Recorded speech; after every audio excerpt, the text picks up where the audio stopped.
the Foxwell Founders event was really, really good. No!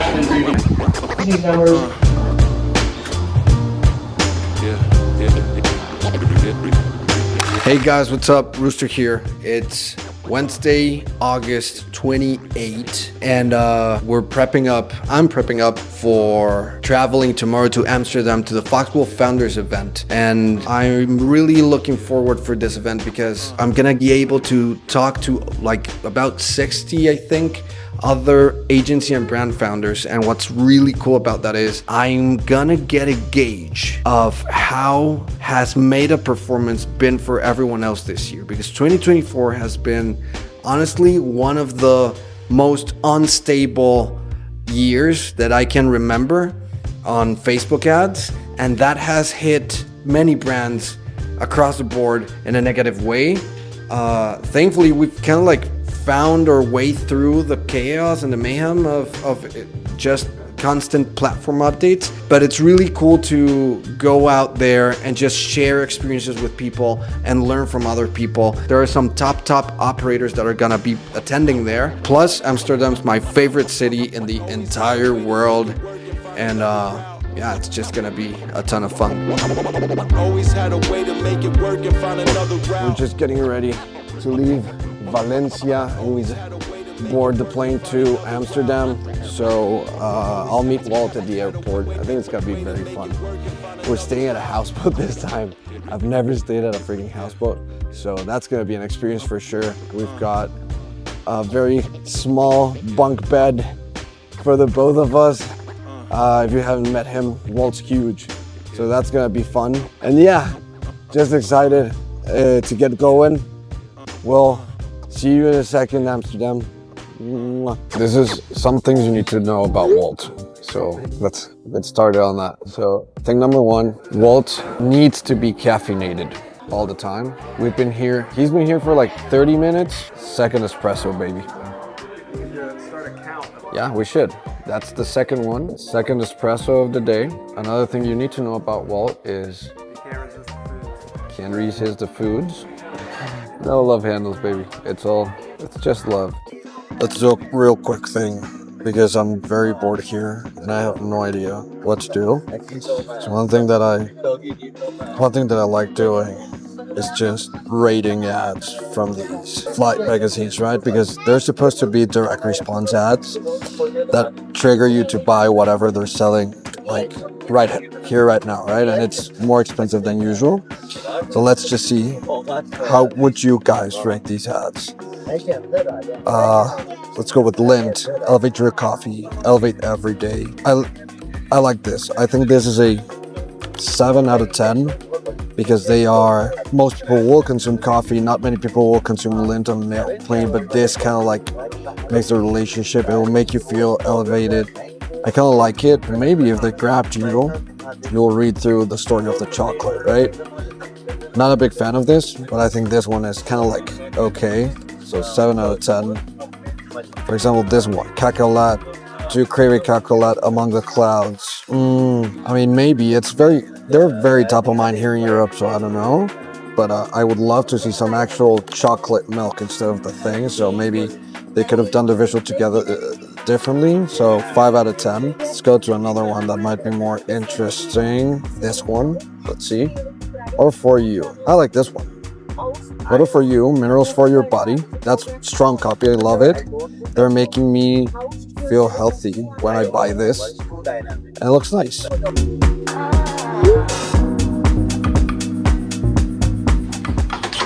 We're on an actual boat. Just really sick. Nice and slick. The owners live here, right in the back. There's good old wall tower right there. How are you liking it? It's cool. Quite an experience. Quite an experience, right? Watch your step. It's got its little terrace and everything. Oh yeah, what a unique city, right? So we're gonna go now.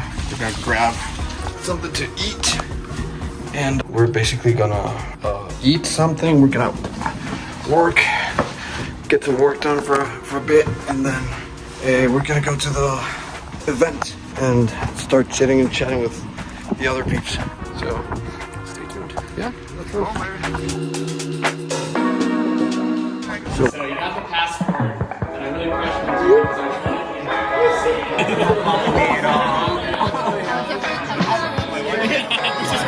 Okay, Ollie, you've built 4 brands in the past. 3 brands. Okay, so 3 brands In the past 12 months. in the past 12 months, grossing 80 million. Yeah, 60. 60 million. Okay, so over 60 Close, it's million. close. I'm close. So 3 brands, grossing 60 million. 2024. How has it been for you? And what have been your biggest levers to success? It's a good question. It's a good question. It's a great question. It's been a challenge. I think the biggest thing that's drove success for us is like focus, like doing less things better.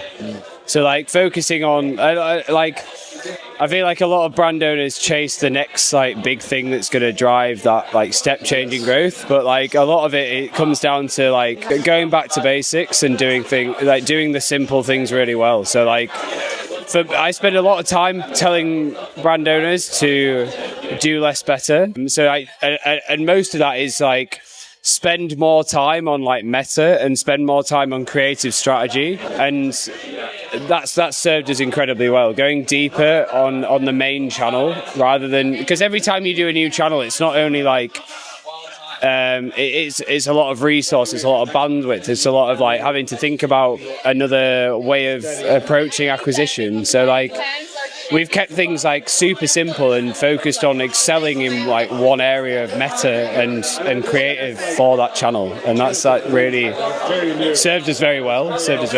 That is actually fascinating to me, because so many people, like, I feel like, as you're saying, the first move is let's diversify. It's noise, isn't it? It's like do TikTok shop, or it's do TikTok. Or it's like TikTok shop, it's like everything on TikTok shop is like offer, discount. Yes. And it's like it produces a really low value customer. It's like, is that like right for your brand, or should you just focus more time and energy on acquiring more customers through meta that are like, their LTV, what they represent to your business. So like, it's easy to be like, we should do the new shiny thing. It's really hard to be like, we shouldn't do that, and we should double down on what's working, and we should invest even more time and resource into what's driving like outcomes and value to the business. So I love the story brand framework. I totally hear you. Then there's the ADA framework. Like, how do you train your creative strategists? Is there like a framework, or is it like what's the foundation? It's built around those frameworks. It's like we've hired like 16 creative strategists in the last 12 months. That's a ton. It's a lot, and and creative strategy is like a new role.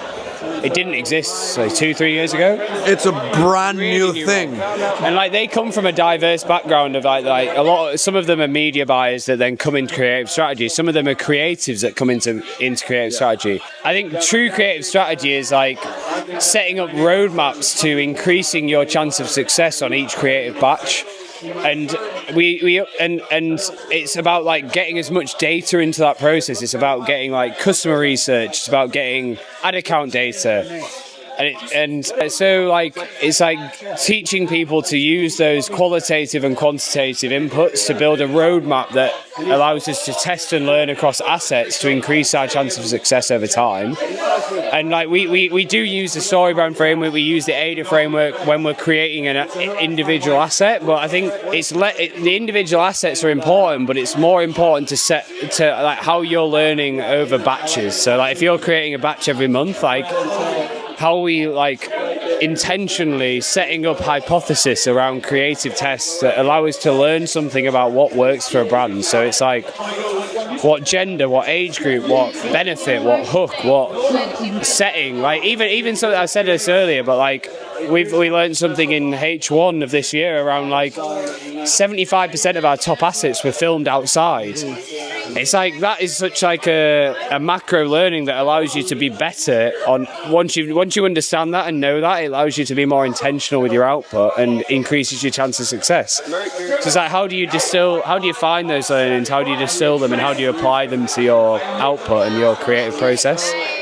Are you looking at, because okay, so for context, Ollie has his own brands, but he also owns this agency, right?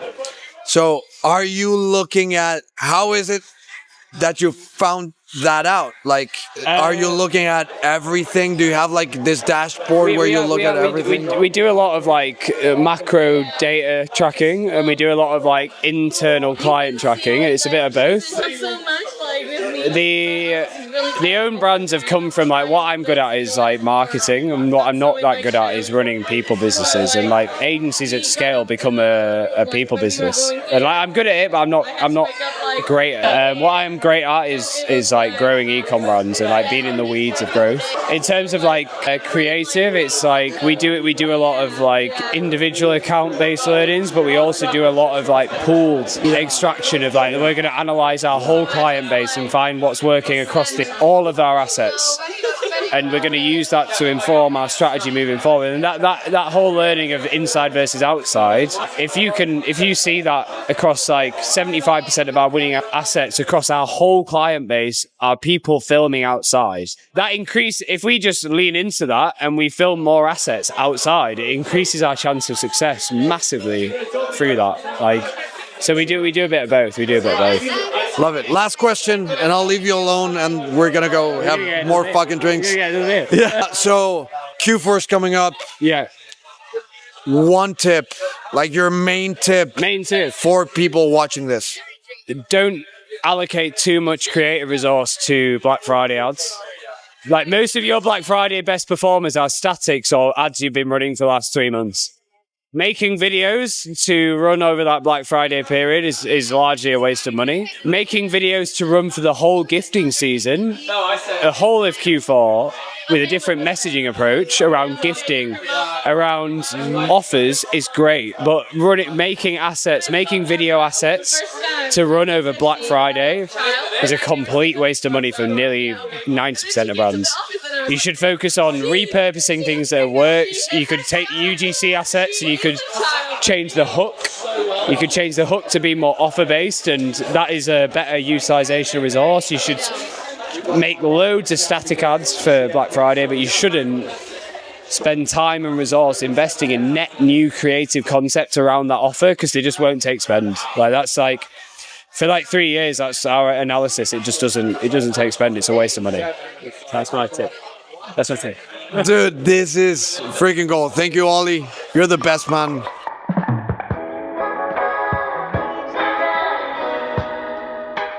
Hey guys, so day number 2 is about to start.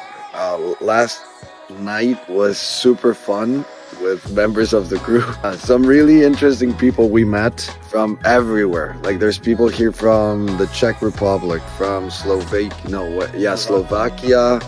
Estonia, the UK, Argentina.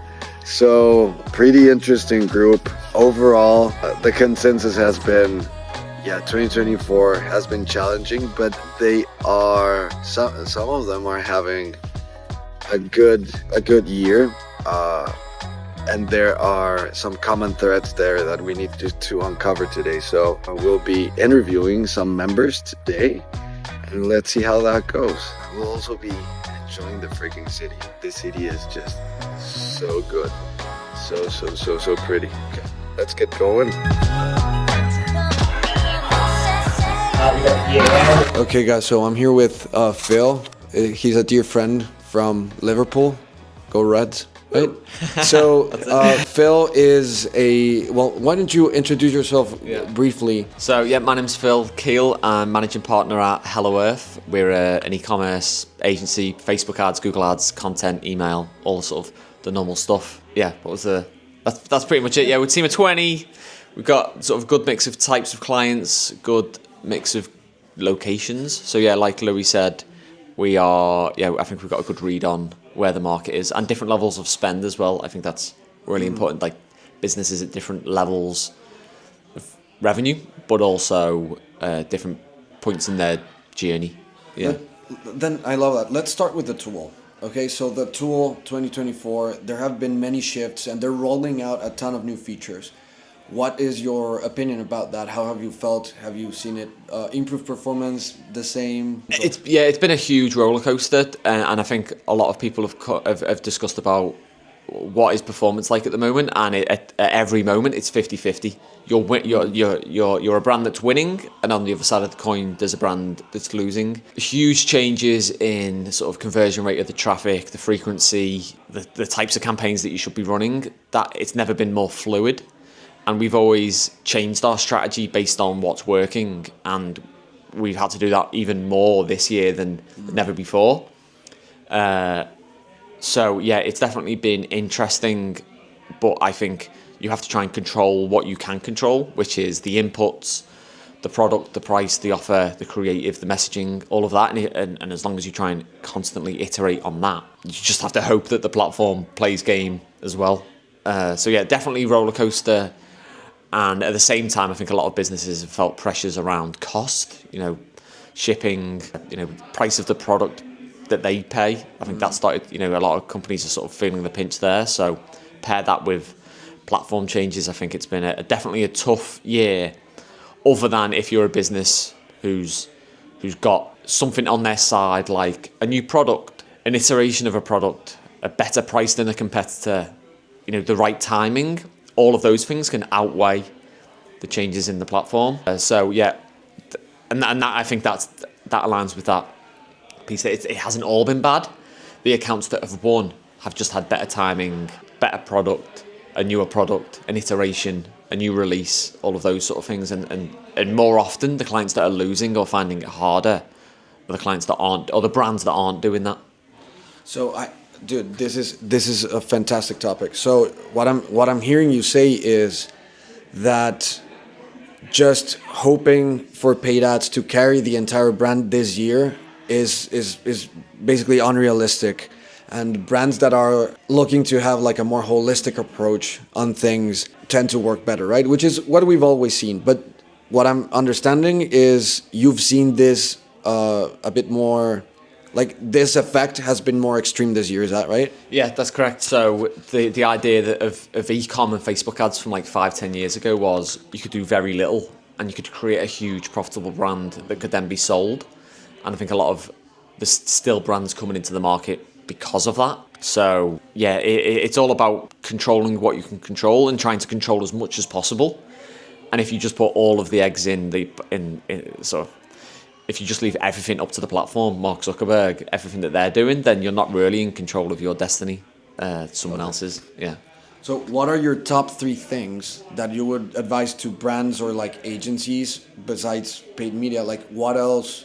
What should they be focusing on if they're only, because I think that 80% of agencies just say, okay, I need to iterate my way out of this issue, right? But then are there other levers that maybe that's not just creative iteration?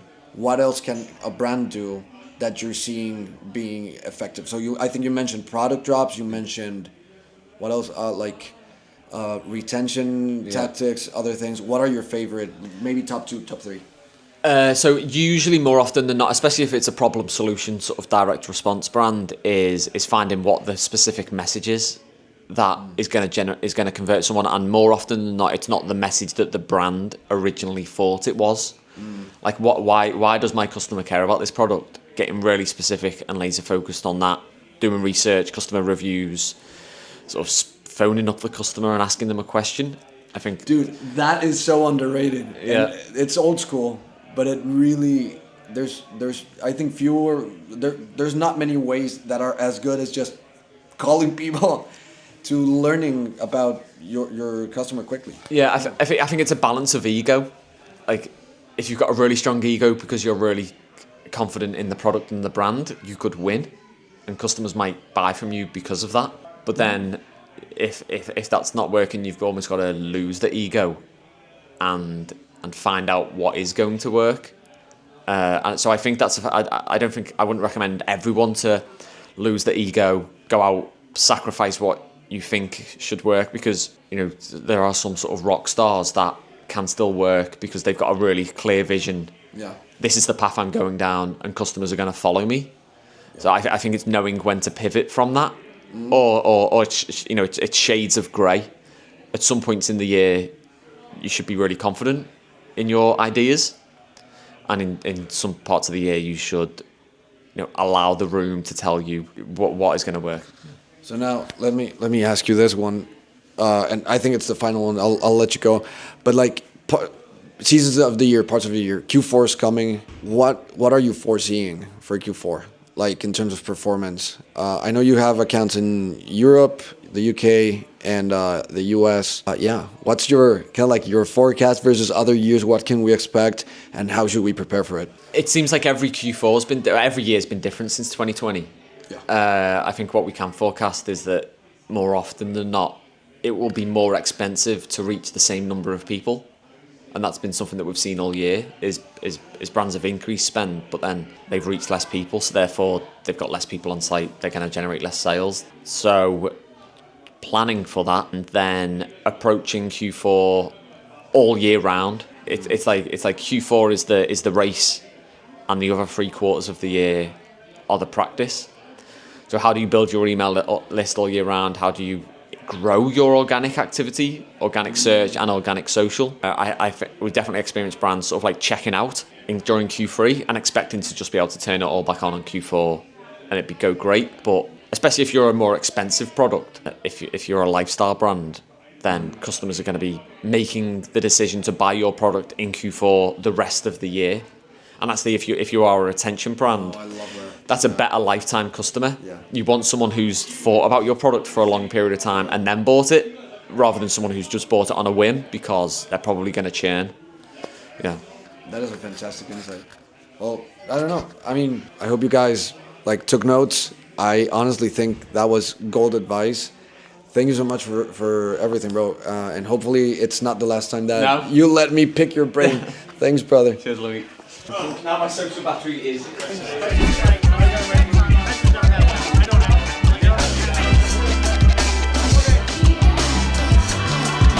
So I'm here with Milan and Daniel. Daniel, that's right.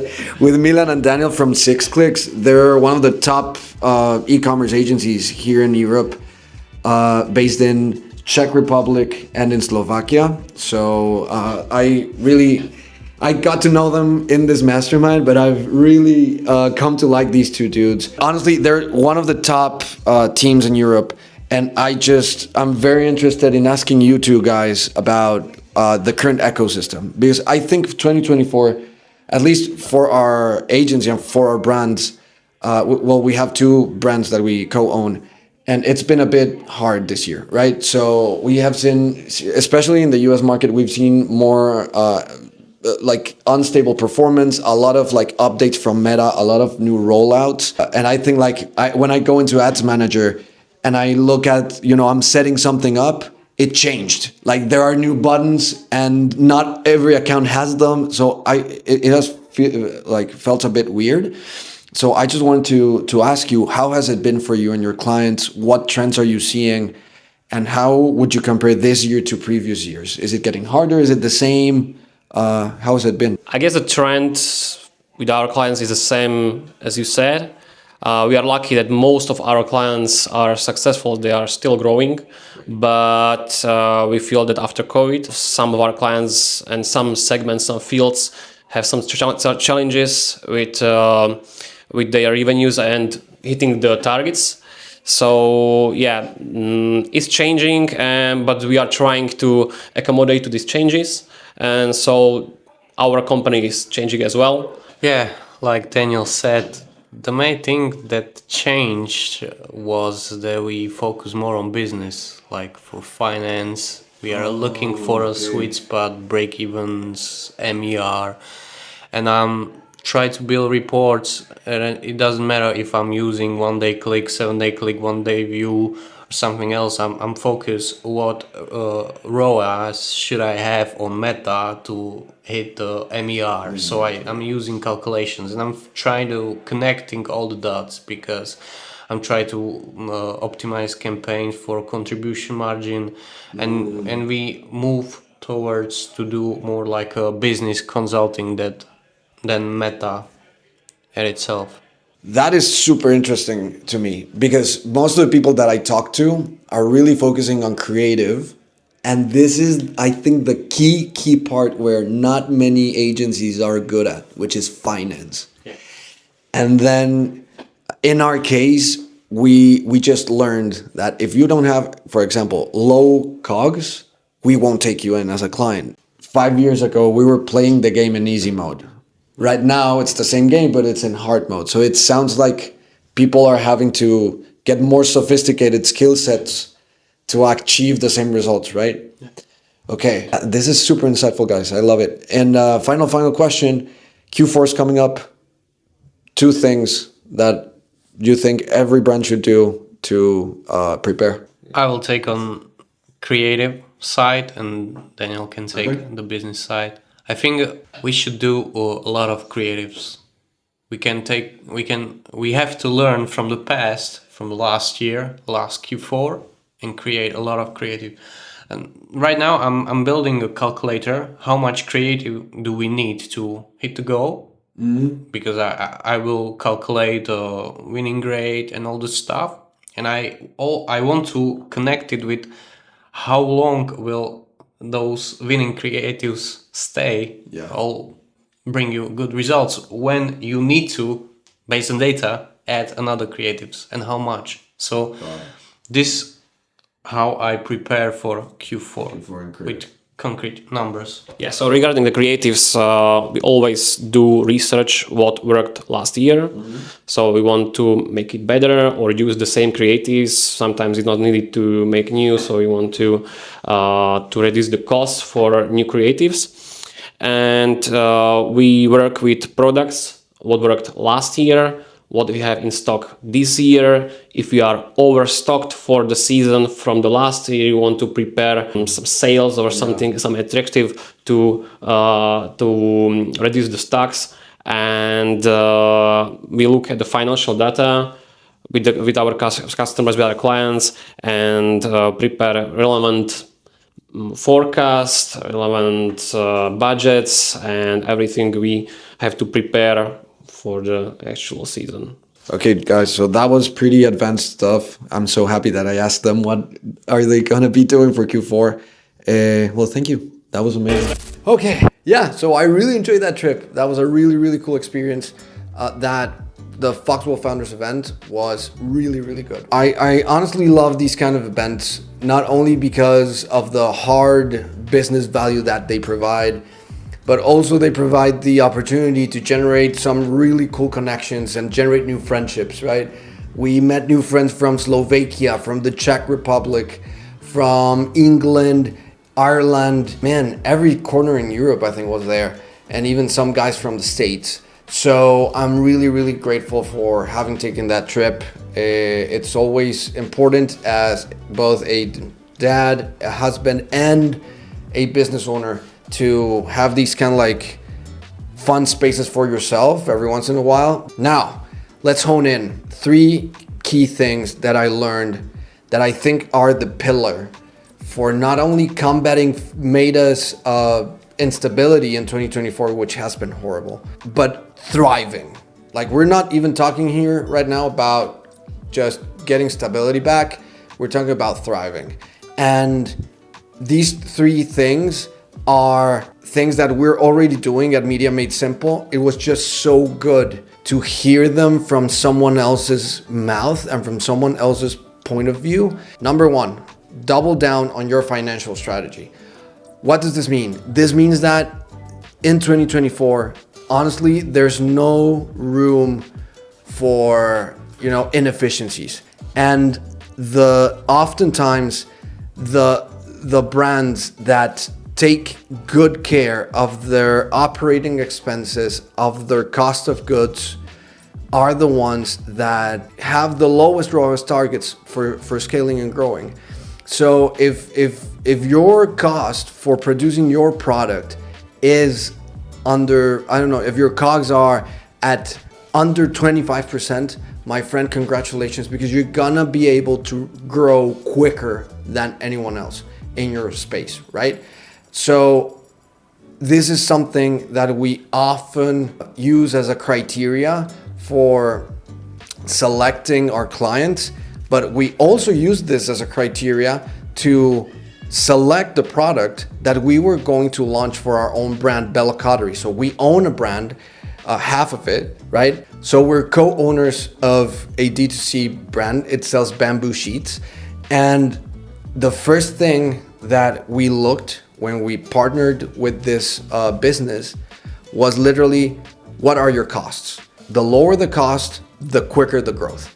So that is one key thing that we talked about with Milan and Daniel from 6 Clicks. And I also talk about this and the financial aspect of e-commerce in my 7-step methodology for growth. So we created a video not so long ago that talks about this in depth, and I actually show you how I generated an extra $100,000 in like 15 minutes for one of our clients just by looking in the right places when it comes to finance. So if you're a 7 or 8 figure e-commerce brand, look into that video. I think you'll find it super helpful. It's gonna be, the team will link it below or above, I don't know where, but we will link it somewhere for you. Number 2, crafting great ads at volume. This is something that Ollie taught us, right? This is something also that is a bit tricky because not every brand that we work with has the same budget. And when you have, say, $10,000 per month and you're just starting off, then you really need to hone in and be really careful and be really thoughtful and plan for a testing cadence that will actually reveal the insights that you need to start scaling, right? So we want to have clarity on the business questions that we want to answer. That's a key thing. So like, who is my avatar? What do they like? What age are they? Things like, what is the best offer for my avatar? Things like, I don't know, what's the best color? What's the best, can I bundle things, right? What's the best product, right? What's the best landing page? These things, you need to create a roadmap. Brands that are thriving create a roadmap. So we recently redid our onboarding template, and it takes all of these things into consideration. We use 6 business questions. Once we get those 6 questions answered, honestly, life is just easier and we can get started producing massive amounts of good ads, and we can start scaling. So that's how we're doing it. That's how Ollie does it, and I'm not surprised. That's number 2. On to number 3.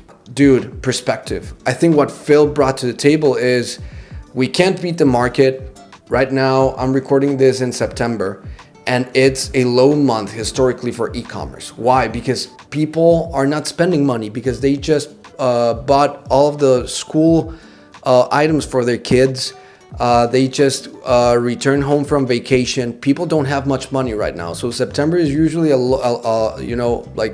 weak month for e-com. Are you adjusting your financial forecasts properly? Because if you're not, you're gonna end up spending money at a loss, right? So if you're a brand and you have an agency partner that's not adjusting and forecasting properly, dude, you gotta be leading them in this.